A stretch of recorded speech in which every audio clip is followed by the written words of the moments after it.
Познай колко тежи челендж! Колко грама трябва да познаем?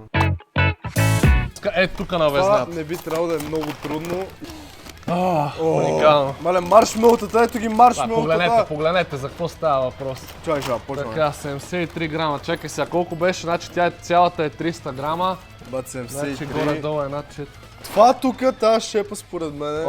Окей, аз съм готов. Това е моята купа. Смятам, че това е 73 грама пънис. Чакай. Ще изям тези.